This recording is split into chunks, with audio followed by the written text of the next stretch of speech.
ॐ पूर्णमदः पूर्णमिदं पूर्णात् पूर्णमुदच्यते पूर्णस्य पूर्णमादाय पूर्णमेवावशिष्यते। ॐ शान्ति शान्ति शान्ति। शङ्करं शङ्कराचार्यं केशवं वादरायणं सूत्रभाष्यकृतौ वन्दे भगवन्तौ पुनः पुनः। ईश्वरो गुरुरात्मेति मूर्तिभेदविभागिने व्योमवद्व्याप्तदेहाय दक्षिणामूर्तये नमः। ॐ शान्ति शान्ति शान्ति। यो ब्रह्माणं विदधाति पूर्वं यो वै वेदांश्च प्रहिणोति तस्मै तं देवमात्मबुद्धिप्रकाशं मुमुक्षुर्वै शरणमहं प्रपद्ये। ओम शांति शांति शांति। कठ उपनिषद शांति पाठ। ओम सहना भवतु सहनौ भुनक्तु सह वीर्यं करवावहै तेजस्विनावधीतमस्तु मा विद्विषावहै। ओम शांति शांति शांति। पहले अध्याय की दूसरी बल्ली, मंत्र 18वां। न जायते म्रियते वा विपश्चित नायं कुतश्चिन् न चात्र बभूव कश्चित् अजो नित्या शाश्वतोऽयं पुराणो न हन्यते हन्यमाने शरीरे।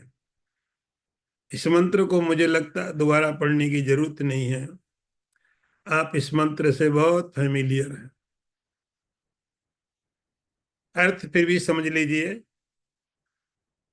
यह विपश्चित मेधावी आत्मा न उत्पन्न होता है न मरता है।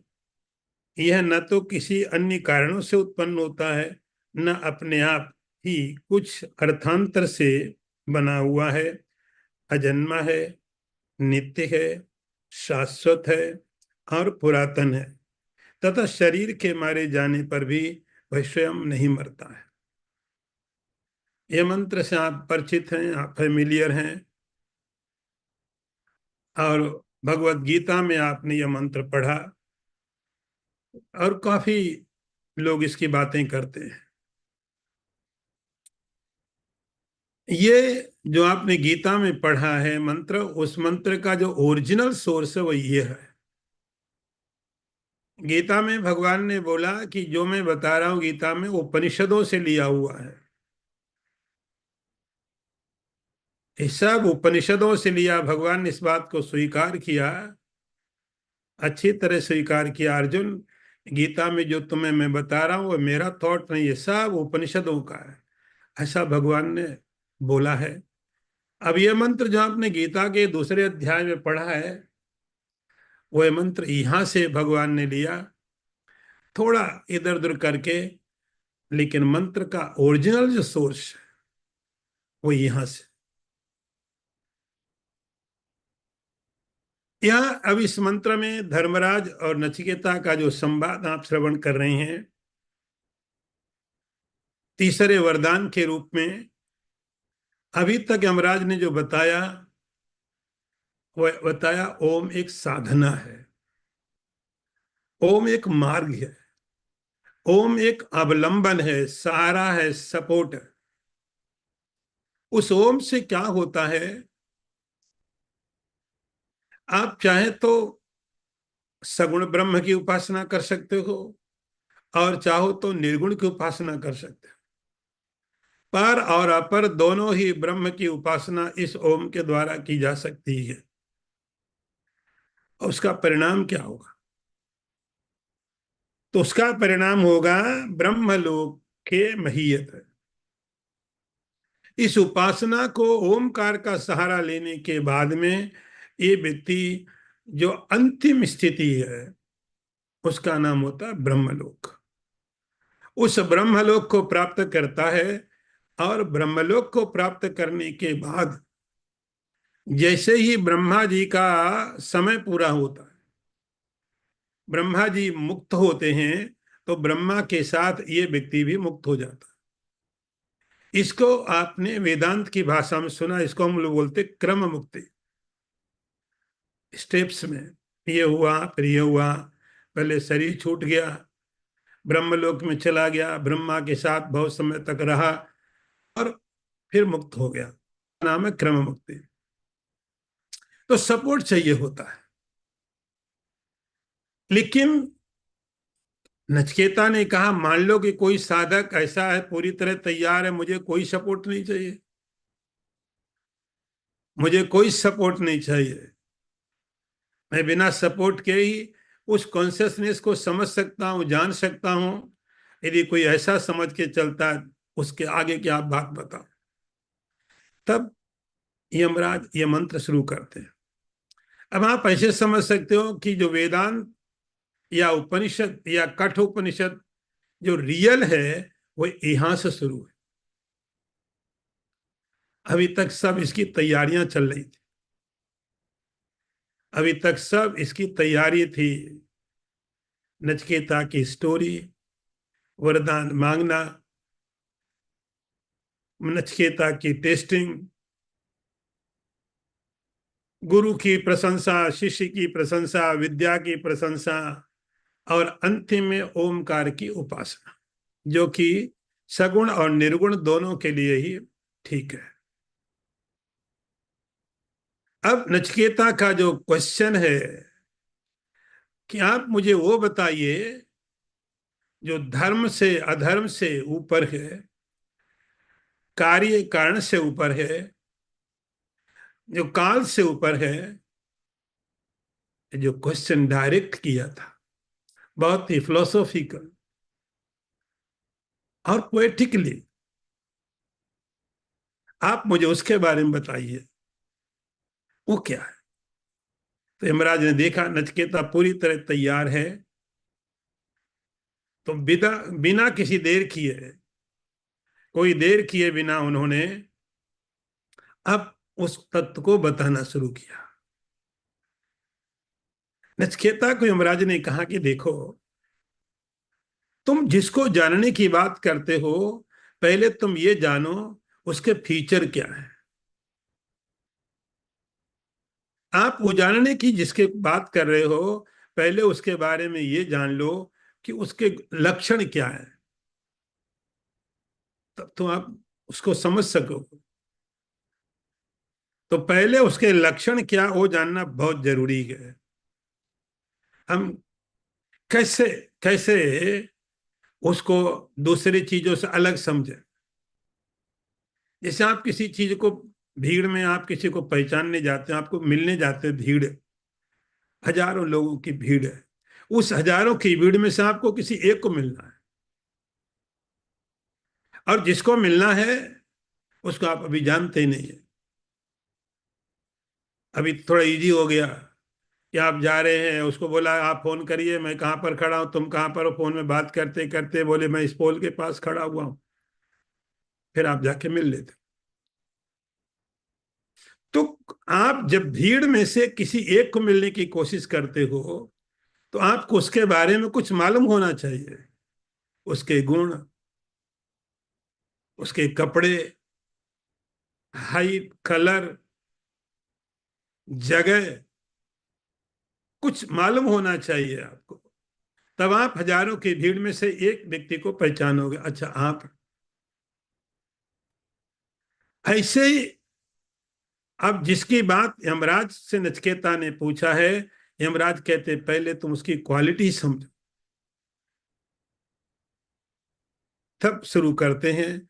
अब ये उस सीकर को दे रहे हैं जो पूरी तरह तैयार है, जो पूरी तरह समझता है, कोई सपोर्ट नहीं चाहिए।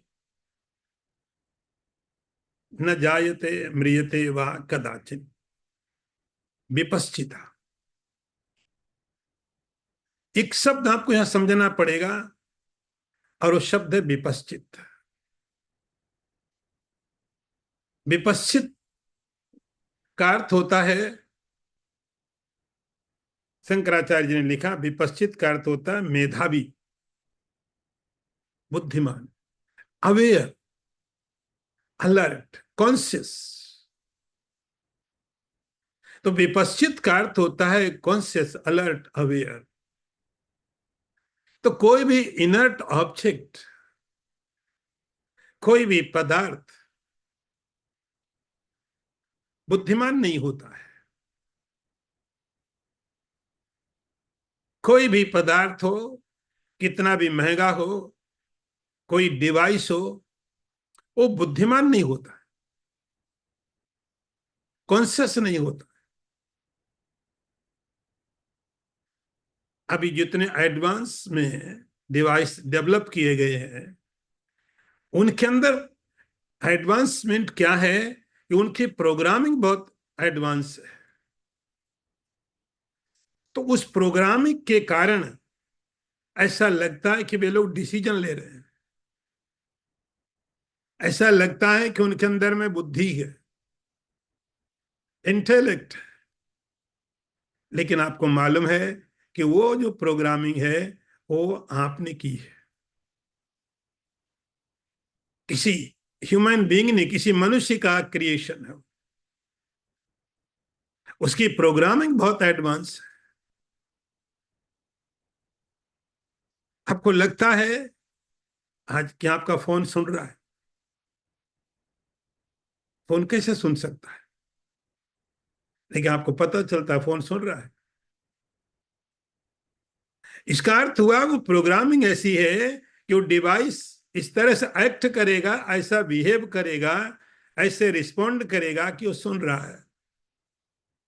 वो अपने आप में बुद्धिमान नहीं है, वो किसी बुद्धिमान का क्रिएशन है, वो किसी बुद्धिमान का डेवलपमेंट किया हुआ है, किसी बुद्धिमान का है।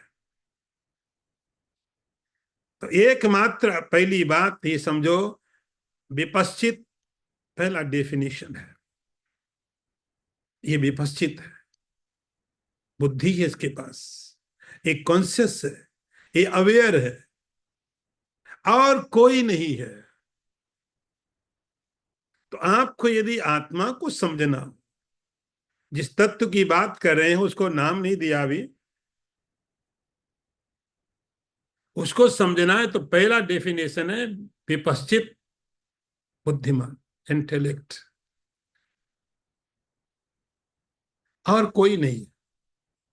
तो जितनी भी भीड़ आप जानते हैं, जितने भी पदार्थों को जानते हैं, जितना आपका अनुभव है, एक्सपीरियंस है, एक भी चीज ऐसी नहीं है, एक भी नहीं है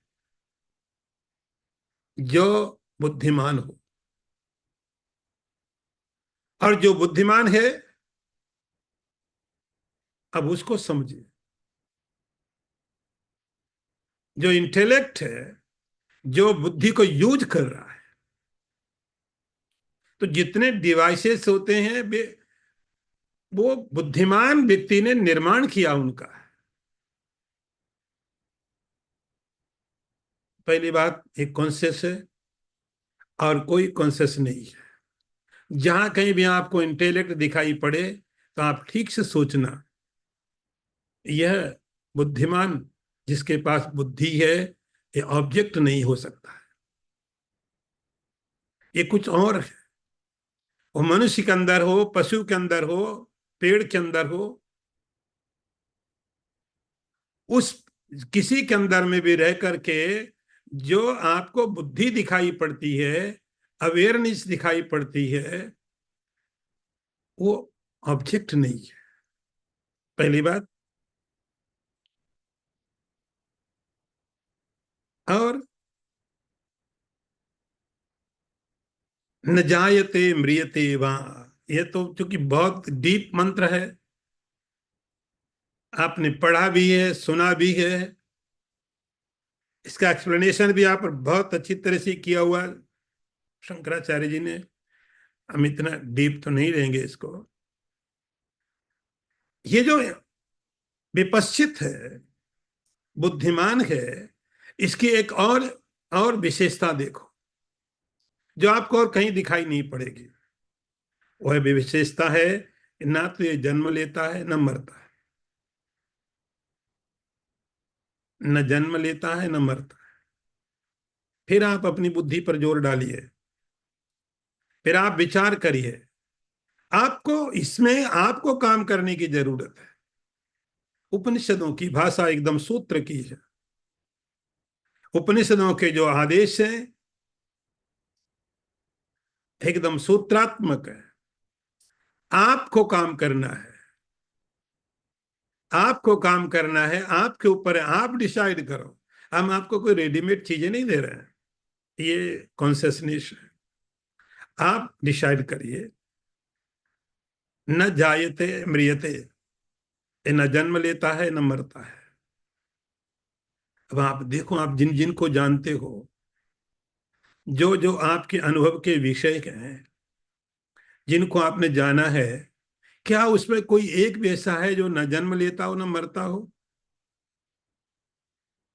ये हो सकता उसकी आयु हजारों साल की हो, लाखों लाखों ईयर की हो सकती है, लेकिन क्या कोई एक भी ऐसी चीज है जिसको आप जानते हो और जन्मा नहीं हो? आप जिसको जानते हो मरा न हो? अभी नहीं, थोड़े समय के बाद मर जाएगा।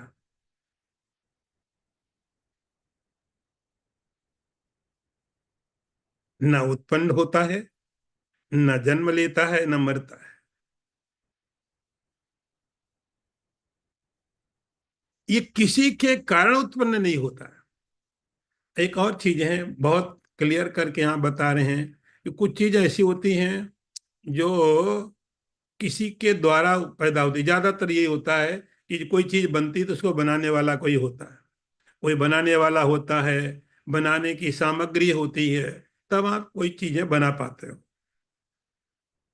कुछ चीजें ऐसी होती है जो अपने आप पैदा होने लगती है।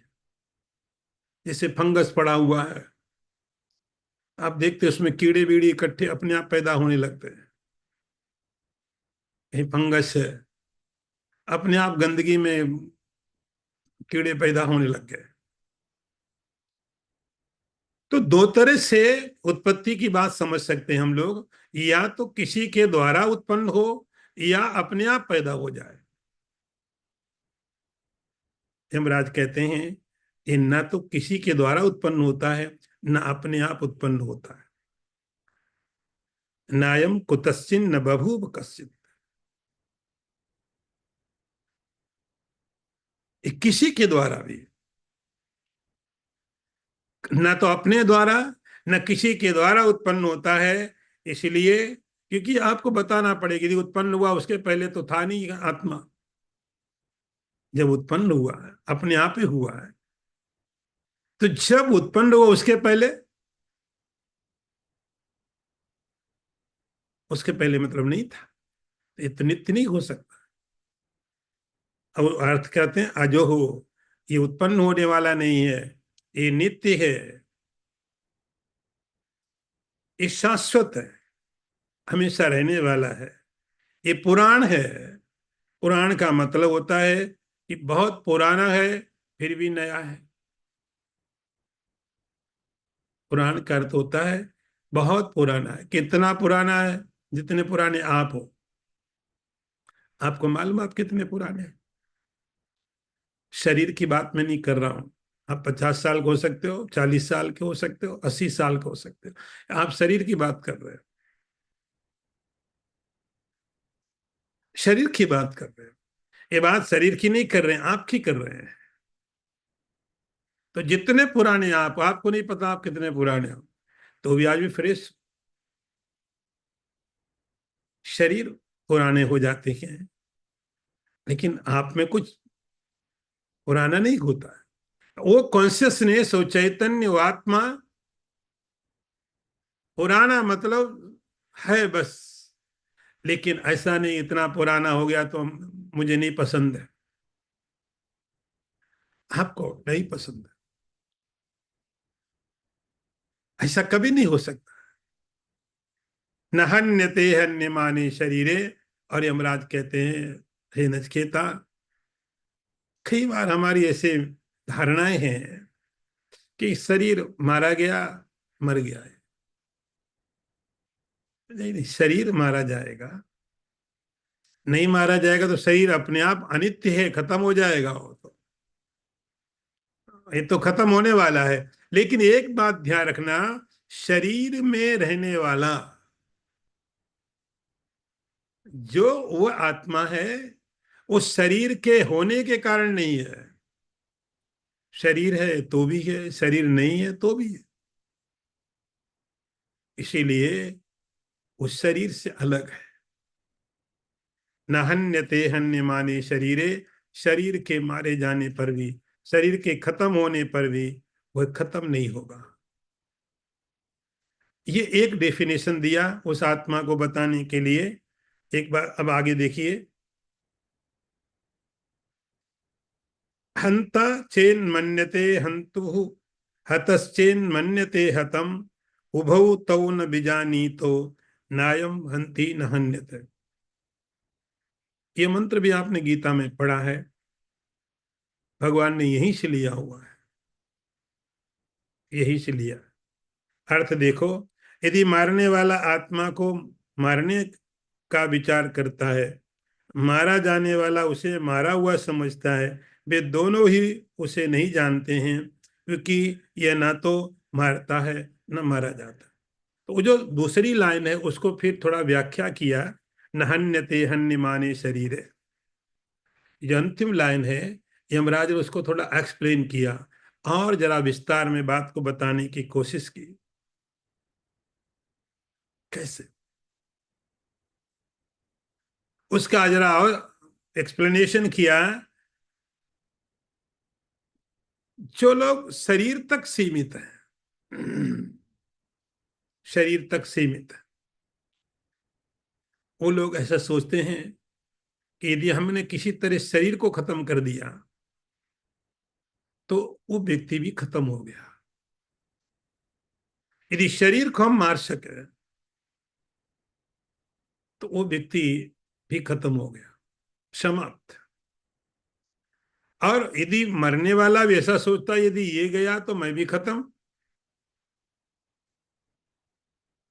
तो दो तरह से विचार हो सकते हैं यहाँ पर। एक वो व्यक्ति होता है मारने वाला, उसको हंता बोलते हैं। वो यमराज भी हो सकता है, संसार में कोई दुश्मन हो सकता है, कोई बीमारी हो सकती है, एक्सीडेंट, कुछ भी पॉसिबल है जिसके द्वारा लगा ये मारने वाला है। मारने का कॉन्सेप्ट क्या है? मरने का कॉन्सेप्ट ही है कि यदि हमने शरीर को खत्म कर दिया, इसका लाइफ खत्म हो गया, इसकी सत्ता खत्म हो गई। और जो मरा, डरने वाला है, डरा हुआ है, भयभीत है, वह भयभीत यही समझ रहा है कि मैं मर जाऊंगा, मैं मर जाऊंगा, शरीर मर गया तो मैं मर जाऊंगा। तो दो तरह से बात हो सकती है, या तो मरने वाला या मारने वाला। लोगों ने इस श्लोक को बहुत गलत तरीके से उपयोग किया अपने पाप करने के लिए। गलत इसके व्याख्याएं कर दी गई, गलत इसके अनुवाद कर दिए गए, इसका कॉन्सेप्ट नहीं समझा। मैंने आपको कहा, उपनिषदों के जो मंत्र हैं, इनको सीधे सीधे यदि ट्रांसलेशन किया जाएगा तो कई बार बड़े खतरनाक हो जाते हैं। कई बार ऐसा लगता है उनका मतलब कुछ और होता है, लेकिन आप मतलब कुछ और निकाल सकते हो। तो कोई मारने वाला व्यक्ति गीता का उदाहरण दे देता है।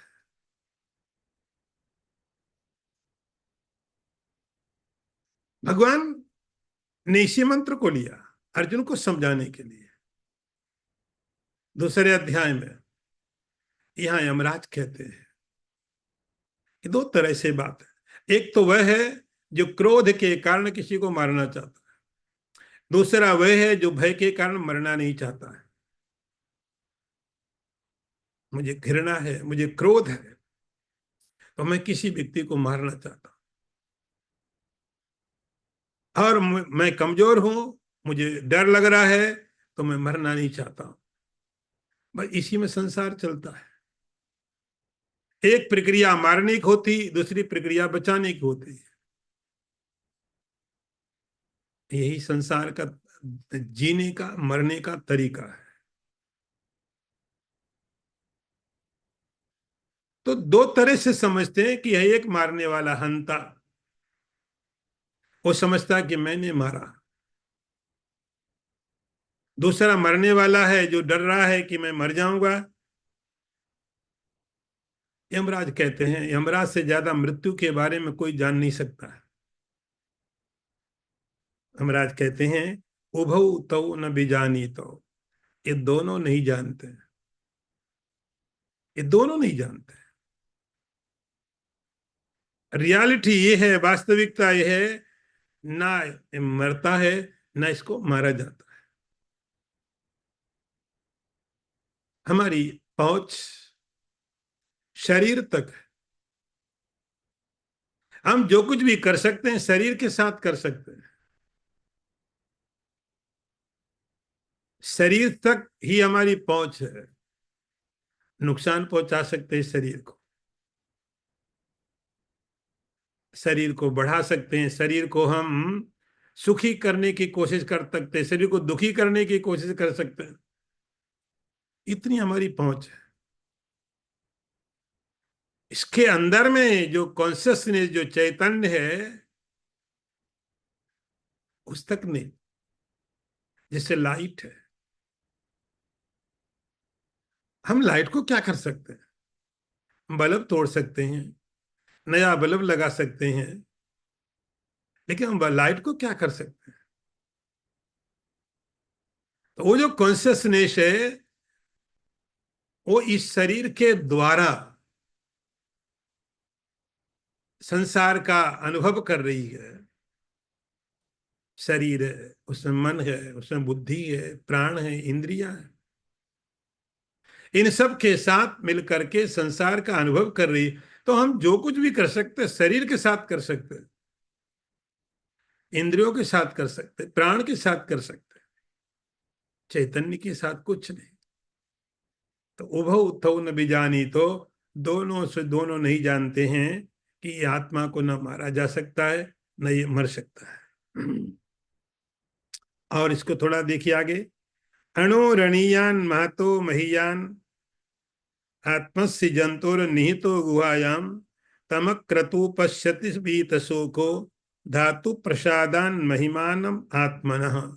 इसको मैं फिर एक बार पढ़ूंगा। ये आपको थोड़ा सा नया मंत्र मिला है। अणो रणीयान महतो महीयान, आत्मस्य जंतुर निहितो गुहायाम, तमक क्रतु पश्यति बीत शोको, धातु प्रसादान महिमानम आत्मनः। अर्थ देखिए, यह अणु से अणु है, महान से महान है। ये आत्मा जीव की हृदय रूपी गुहा में स्थित है। निष्काम पुरुष अपनी इंद्रियों के प्रसाद से आत्मा की उस महिमा को देखता है और शोक रहित हो जाता है।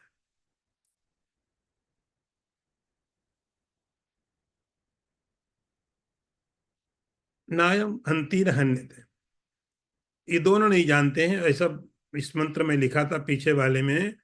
मरने वाला समझता है कि मैं मर जाऊंगा, भयभीत है। मारने वाला क्रोध में है, लोभ में है, घृणा में है कि मैं इसको मार डालूंगा। ये दोनों नहीं जानते। कि जो कर रहे हैं उनकी सारी एक्टिविटी, उनकी सारी अप्रोच, सारे कर्म शरीर तक जाएंगे, आत्मा तक नहीं। तो आगे सवाल हुआ, आत्मा को जाने, कैसा आत्मा है, कैसा जाने? तब उसके लिए बोले अणुरणीयान। अणु का मतलब होता है बहुत छोटा, बहुत छोटा। तो ये आत्मा छोटे से छोटा, बड़े से बड़ा। अब इसको दो तरह से आपको समझना पड़ेगा। एक होता है जीवात्मा और एक होता है जिसको हम बोलते परमात्मा। आत्मा दोनों जगह है। आत्मा के साथ एक चीज हमने जब लगा दी जीव, तो हमने बोला जीवात्मा। आत्मा के साथ दूसरी चीज अगर लगा दी परम, तो उसको बोल देते परमात्मा। परम, यदि आप परम के साथ जोड़ोगे आत्मा को तो हो जाता है परमात्मा। जीव के साथ जोड़ोगे तो उसका अर्थ होता है जीवात्मा। तो पहले अणु को समझने के लिए आपको जीव को समझना पड़ेगा। जीव का मतलब क्या है? कि जब वो आत्मा किसी शरीर में रह करके वह कॉन्शियसनेस, जैसे लाइट, लाइट अपने आप में आपका क्या करेगी? कोई उपयोग की नहीं है। आपको लाइट यदि यूज करनी है तो उसके साथ कोई अटैचमेंट आप जोड़ते हो। इलेक्ट्रिसिटी आपने यूज करनी है तो उसके साथ आप कुछ ना कुछ कनेक्ट करते, कोई अटैचमेंट लगाते हो। आपको जैसा यूज करना है, लाइट चाहिए तो आप बल्ब लगा देते हो, जो डिवाइस आप लगा दो। ऐसे ही तो इलेक्ट्रिसिटी सेम रहती है, लाइट सेम रहती है, उसको अलग अलग डिवाइस से हम अलग अलग तरीके से उपयोग कर लेते हैं। जब यदि कोई डिवाइस नहीं लगा तो लाइट तो है, लाइट के अंदर पावर भी है, क्षमता भी है। जब आपने कोई डिवाइस उसके साथ अटैच नहीं किया है तो भी लाइट में वो सब पावर है। अब आत्मा को समझिए, कॉन्शियसनेस को समझिए, चैतन्य को समझिए। जब वो किसी शरीर के साथ अटैच होती है,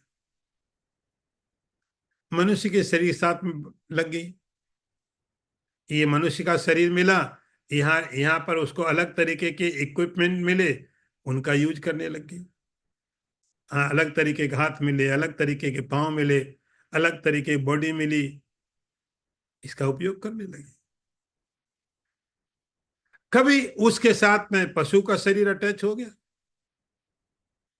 तो वहां जो चीजें मिलती हैं, जो साधन मिलते हैं, वहां अपने को वैसा अनुभव करने लगते। अब धीरे धीरे धीरे धीरे इस संसार में ऐसे ऐसे जीव हैं, ऐसे ऐसे शरीर हैं जिन शरीरों में आत्मा रहती है, वो इतने छोटे छोटे हो सकते हैं जिनको हम देख नहीं सकते। ऐसे छोटे छोटे शरीर हैं जो विजिबल नहीं। उन शरीरों को देखने के लिए, जैसे आपके ब्लड में बहुत सारे सेल्स हैं, आपके ब्लड में बहुत तरह के सेल्स हैं, और वो सब शरीर हैं।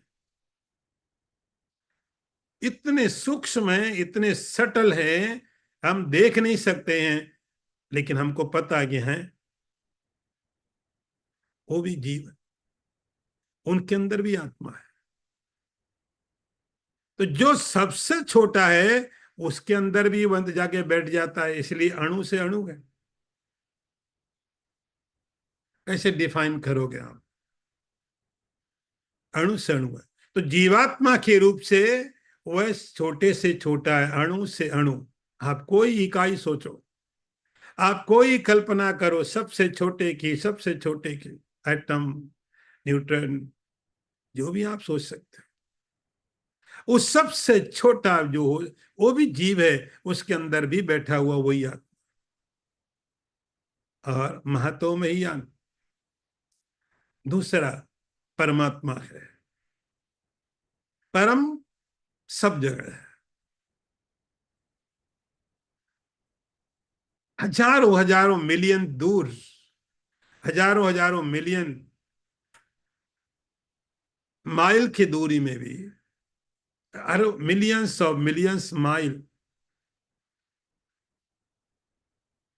जो कुछ इस ब्रह्मांड में आपको दिखाई पड़ता है या पड़ेगा, वहां भी वही आत्मा परमात्मा के रूप से विराजमान है।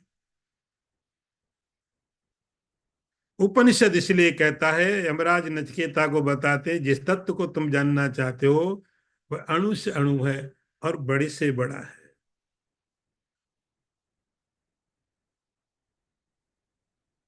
अब ये जो छोटे से छोटा है, बड़े से बड़ा है, एक कॉन्शियसनेस, इसको आप अनुभव कैसे करो और कहाँ करो? तो लिखा आत्मस्य जंतोर निहितो गुहायाम। इसको आप जानने के लिए सबसे सीधा जो तरीका होगा वह जीव आत्मा। जंतु का अर्थ होता है जिसने जन्म लिया। जन्म लिया शरीर वाला, मतलब जो शरीर है, मनुष्य का शरीर, पशु का शरीर, पक्षी का शरीर, जो शरीर है, जिन्होंने जन्म लिया, पेड़ पौधे,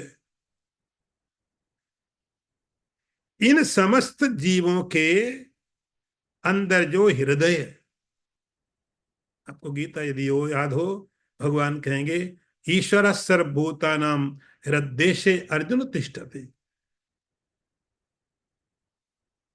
ईश्वर की सत्ता देखनी है, परमात्मा की अस्तित्व को देखना है उसके, तो उसके लिए सबसे पहला सिंपल, सब जगह अवेलेबल तरीका है जीव का हृदय। जंतो निहितो गुहाया। तो जी आपके अपने अंदर में है। इसलिए हमारे शास्त्रों में बहुत जगह लिखा है कि आपका जो शरीर है मंदिर है। देहो देवालयो प्रोक्ता। आपका शरीर मंदिर है। उसका मतलब इतना है कि अंदर में, इसके अंदर में चैतन्य बैठा है, सब शरीरों में बैठा है। यदि कोई गंदे नाले में पड़ा हुआ कीड़ा है, उसका शरीर आपको लगता है कि बहुत अपवित्र है, लेकिन उसके अंदर रहने वाला चैतन्य उतना ही पवित्र है जितना कि ब्रह्मलोक में रहने वाले ब्रह्मा के अंदर में। शरीर अपवित्र हो सकता है, शरीर छोटा हो सकता है, शरीर बड़ा हो सकता है। पवित्रता अपवित्रता आपकी अपनी कल्पना है। उस आत्मा को समझने के लिए आत्मस्य जंतु निहितो गुहाया। हर एक बुद्धि, जो हर एक जंतु के हृदय में, हृदय का अर्थ है आपका इनर कोर। अलग अलग नाम मत देना कि उसमें हम इंटेलेक्ट अलग समझो, हृदय अलग समझो, वो सब चीजें नहीं। जहां से सब कुछ संचालित हो रहा है, जहां से सब कुछ चल रहा है। हाथों को हिलने को बोला जाता है, आंख को देखने को बोला जाता है, शरीर को मूवमेंट करने को बोला जाता है, बुद्धि को सोचने को बोला जाता है। तो ये जो आपका सेंटर है, उसी को बुद्धि बोला यहां। तो वहां पर बैठ करके आत्मस्य जंतु निहितम गुहायाम, उस हृदय रूपी बुद्धि में यह चैतन्य बैठा हुआ है। ये कोई कल्पना नहीं है, कुछ ऐसा नहीं जो व्यवहारिक नहीं हो, समझ में नहीं आया। आप बड़े बुद्धिमान हो, और बड़े बुद्धिमान की समस्या, उसकी बुद्धि दूर भागती रहती है, दूर बहुत भागती रहती है। वो बुद्धिमान बहुत है। अरे बुद्धिमान का मतलब बुद्धि के अंदर में कौन है?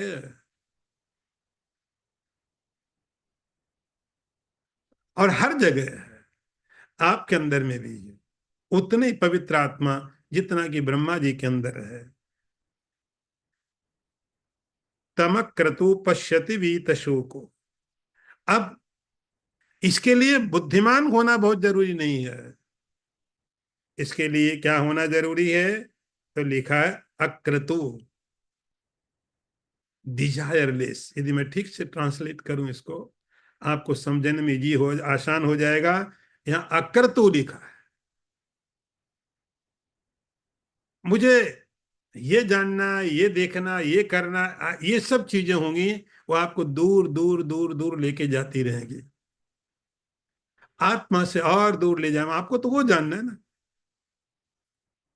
आपको कोई पहाड़ जानना है, आपको कोई ओशन देखना है, आपको कोई पेड़ देखना है, आपको हार्ट के बारे में जानना है, लीवर के बारे में जानना है, तो आप ध्यान रखना, जितनी दूर पहाड़ है, एवरेस्ट माउंटेन, आपका हार्ट भी उतनी दूर आत्मा से।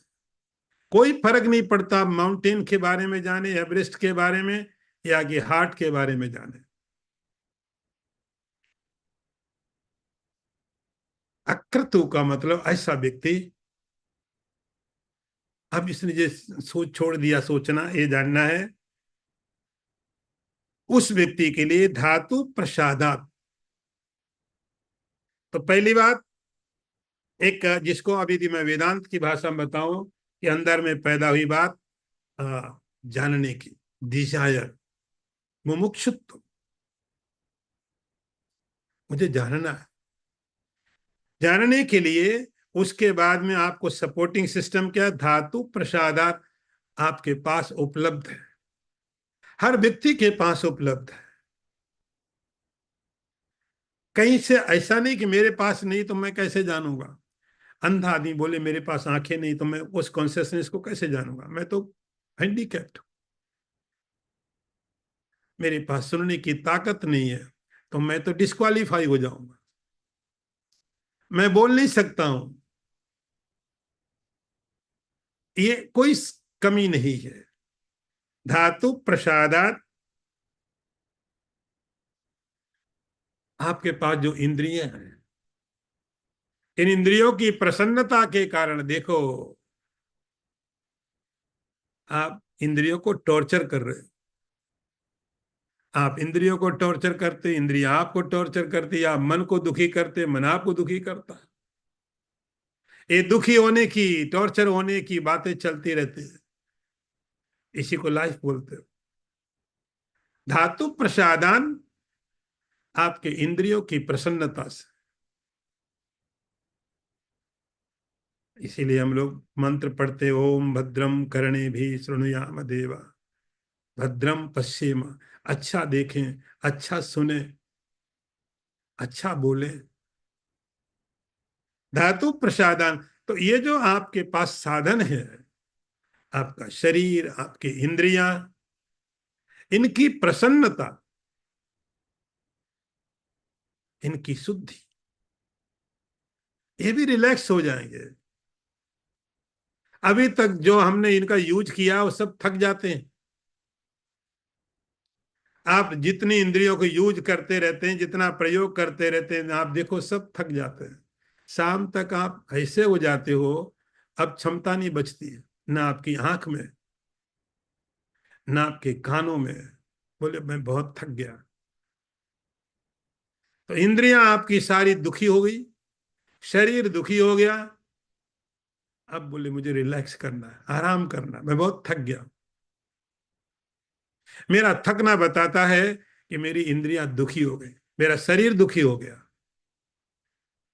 इसको एक सही डायरेक्शन दे करके, एक सही दिशा दे करके, जहां आपकी इंद्रियां भी धात प्रसन्न हो जाए, वो व्यक्ति इस आत्मा की महिमा को, इसके मतलब को समझ सकता है। नहीं तो संसार की महिमा समझ में आएगी, पदार्थों की महिमा समझ में आएगी, समझ में आएगा पैसे की वैल्यू कितनी है, समझ में आएगा मोबाइल की वैल्यू कितनी है, समझ में आएगा इसका उसका सबका, लेकिन मेरी क्या वैल्यू है,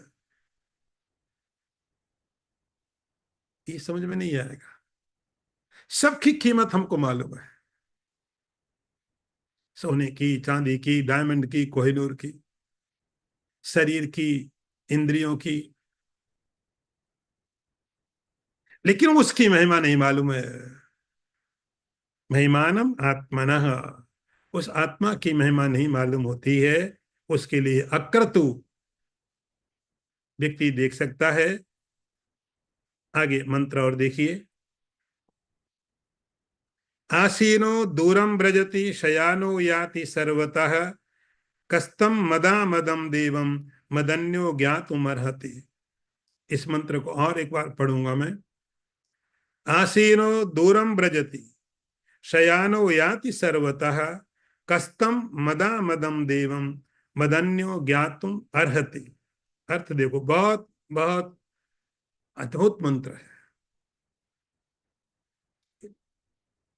वह स्थित हुआ दूर तक जाता है, शयन करता हुआ सब ओर पहुंचता है, हर्ष से युक्त मद से रहित उस देव को भला मेरे सिवा और कौन जान सकता है। ये मंत्र पढ़ोगे तो आपको लगेगा कि धर्मराज जो है, यहां पर तो देखो तो अहंकार में बात करने लगे, और कौन जान सकता है मुझे छोड़ करके। पहले इस मंत्र को थोड़ा हम समझने की कोशिश करें। ये दुर्विज्ञेय क्यों है, जानने में आसान क्यों नहीं है। हमारा माइंड सेट है। मैंने किसी के फर्नीचर को जाना, किसी बिल्डिंग को जाना, तो मैंने देखा यहां शुरू होता है, यहां खत्म हो जाता है। हमने जान लिया उसको पूरी तरह। किसी बिल्डिंग को जाना, 100 फ्लोर की है, हमने देख लिया 1 2 3 5 100 फ्लोर्स हो गए। तो मैं आप कह सकते हैं कि मैं इस बिल्डिंग को जानता हूं, मैं ये माउंटेन जानता हूं, मैं जा चुका हुआ, मैं ये ओशन देख चुका हूं। आपको मालूम है ये चीज वहां पर है। यमराज कहते हैं यहाँ डिफिकल्टी क्या है, परेशानी क्या है हम लोगों के लिए, कि हम अपनी इंद्रियों का उपयोग करके, और तो कोई तरीका है नहीं, इंद्रियों का उपयोग करके उसको जानने की जब कोशिश करते हैं तो फेल इसलिए हो जाते हैं कि इसमें इंद्रियों का फार्मूला, इंद्रियों का सूत्र काम नहीं आता। क्योंकि इसमें विरुद्ध धर्म है। विरुद्ध धर्म, विरुद्ध धर्म का अर्थ होता है हम एक चीजों को कहीं पर इम्पोज कर देते हैं, ये चीज ऐसी है, इतनी बड़ी है, इस कलर की है, यहां पर है। अब आपको मालूम है कि हिमालय पर्वत कहाँ पर है, आपको मालूम, जगह मालूम है, साइज मालूम है, उसके जियोग्राफी मालूम है, तो आपको मालूम है। जरूरी नहीं कि आपने पूरा हिमालय देखा, लेकिन आपको पता है, समझ है उसकी मालूम। आप कह सकते हैं मैं हिमालय को जानता हूं, पूरा आपने देखा नहीं, लेकिन आपको समझ है कि ये यही जगह है, इतना ही है, हाइट इतनी है इसकी। आपको ज्योग्राफी मालूम है, हाइट मालूम है, वेदर मालूम है, तो आप कह सकते हैं मैं हिमालय को जानता हूं। यहाँ क्या समस्या है, हासीनो दूरम ब्रजत, एक जगह रहता है वह भी सब जगह चला जाता है। विरुद्ध धर्म, एक जगह रहता हुआ दूसरी जगह भी चला जाता है। तुलसीदास जी ने लिखा, बिना आंखों के देखता है, हाथ के बिना काम करता है, पांव के बिना चलता है। ये सब आइडिया यहीं से लिए गए हैं। आप जो भी पढ़ रहे हो ये ओरिजिनल सोर्स है। इसी को अलग अलग तरीके से संतों ने, आचार्यों ने अपने अपना लिखा है। एक जगह बैठा, उसको उठ के जाना नहीं पड़ता कि मुझे कहीं जाना है तो मैं उठना पड़ेगा मुझे। ये बिना उठे, आसीनो दूरम ब्रजते शयानो याति सर्वदा। शयानो लेटा हुआ, लेकिन सब जगह लेटा हुआ है, मतलब कोई मूवमेंट नहीं है। लेकिन आप जहां जाओ, आप जहां जाओ वहां पहले से पहुंच जाता है। तो ये जो विरुद्ध धर्म वाला आत्मा है, दूर भी है, आसीनो दूरम बैठे हुए, चला जाता दूर, सोए हुए सब जगह पहुंच जाता है। ऐसा जो विरुद्ध धर्म वाला, आप और कुछ ही पदार्थ को देख ही नहीं सकते हो। कस्तम मदा मदम देवम, ऐसा जो कॉन्सियसनेस,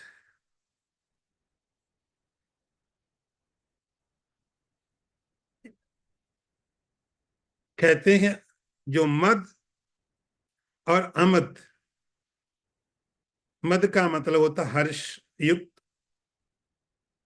और अमद का मतलब हर्ष से रहित।